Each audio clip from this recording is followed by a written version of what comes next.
How to disconnect any app connection from your ChatGPT.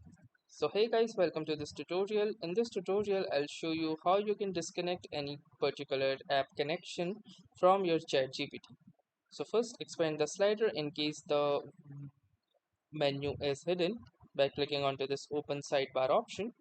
Then from this menu, click onto this apps option, and within the app simply search for that app that you wish to remove the connection for.